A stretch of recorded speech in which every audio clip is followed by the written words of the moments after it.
Let's get right into it with a question that seems simple, but really isn't. Are you actually building wealth?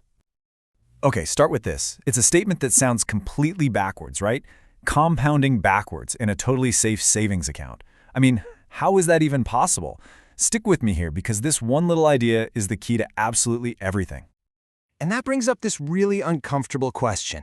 You look at your bank statement, you see the number going up, and you feel safe. You feel like you're doing the right thing.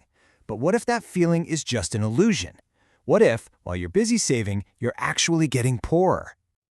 To get to the bottom of this, we've got to talk about something called the safe savings trap. It's this mindset about money that pretty much all of us are taught, but it might just be the one thing holding you back. I mean, this is the standard advice, isn't it? Put your money in a savings account, get a fixed deposit. Why? Because they're safe, they're secure, you know exactly what return you're going to get. It feels like the most responsible thing you can do with your money. And honestly, on the surface, it makes perfect sense. But, and this is a huge but, there is a problem.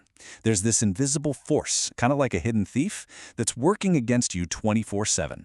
It's silently eating away at the value of the very money you're trying so hard to protect. And that thief? It has a name: inflation. So in this section, we're going to drag it out into the light, we're going to unmask exactly how this silent theft works, and show you the real damage it's doing to your so-called safe savings.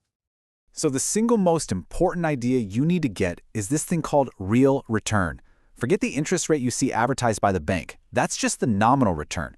The real return is the only number that matters because it tells you if your actual wealth is going up or down. The math is simple. Just take the return you got, subtract the rate of inflation, and then subtract the taxes you pay. Whatever's left over, that's your real return. All right, let's look at how this plays out with some real numbers. Let's say you've got 10 lakh rupees sitting in a savings account that's paying you 3%. Awesome. At the end of the year, you've made 30,000 rupees. But hold on. If inflation was 5% that year, it means everything got more expensive and your original 10 lakhs lost 50,000 rupees in pure buying power. You do the math? You didn't gain 30,000. You actually went backwards. That's right, the net change to your wealth is a negative 20,000 rupees. Let that sink in. You earned interest, the number in your account went up, but you got poorer. What your money can actually buy went down. And I know what you're thinking. Okay, fine, but that's a savings account. What about FDs? They pay more. Well, guess what? They struggle too. A 7% FD sounds pretty good, but once you pay tax on that, let's say you're in the 30% bracket, your real return is already down below 5%. So if inflation is also around 5%, your real return is basically zero. You're just running in place. You're on a financial treadmill going nowhere. You see, this little loss each year, it's hard to notice. It's like a tiny, slow leak, but over a long period of time, well, that's when it becomes absolutely devastating. So let's zoom out and tell a 30-year story to see what the true cost of safety really is. Okay, so let's set the stage. Imagine you have 1 crore rupees today. You're going to put it away for 30 years. And let's just assume a pretty normal average inflation rate of 5% over that whole time. Now, we're going to look at 2 completely different paths for this 1 crore. Okay, check this out. On the left, we've got our safe savings, chugging along at 3%. After 3 decades, your 1 crore grows to 2.43 crores. Looks pretty good, right? Now look at the right. An equity investment, it averages 12%. That 1 crore explodes to almost 30 crores. A mind-blowing difference. But, and this is the whole point, that's just the number on the screen.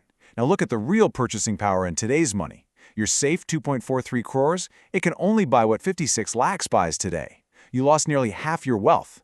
And the equity investment, it's worth 6.9 crores in today's money. It's not even a competition. And this chart just puts it in the starkest terms possible. Just look at that difference. That's not just numbers. That is a dramatically different life. One path literally shrinks your capital's buying power. The other one multiplies it almost 7 times over. That is the true cost of playing it safe. So all of this forces us to do something really important. We have to completely redefine what we even mean when we say the words financial risk. We have to throw out the old definition.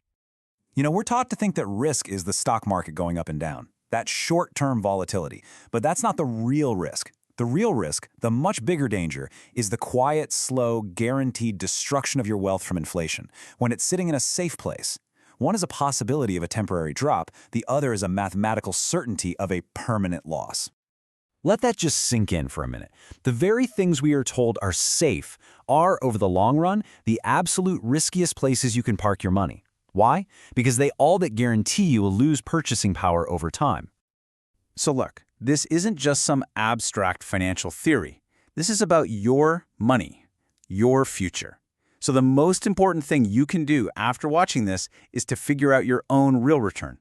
It's time to do a little audit of your own finances. For every single thing you own, your savings, your FDs, any investment, you need to find out the answer to one question. Is this building my wealth or is it silently destroying it? And you can do it yourself with these 4 simple steps. Seriously, it's easy. Step 1, find out the interest rate or the return it's giving you. Step 2, subtract the current inflation rate. Step 3, subtract the percentage of tax you have to pay on any of the gains. And then, step 4, the moment of truth. Is the final number positive? If it's 0 or negative, you are losing wealth. It's that simple. In the end, it all boils down to this one final question. Now that you understand this hidden force of real returns, you've got to ask yourself, is my money truly working for me, building a bigger future? Or is it sitting in that safe trap, quietly working against me day after day? The answer to that question will define your financial future.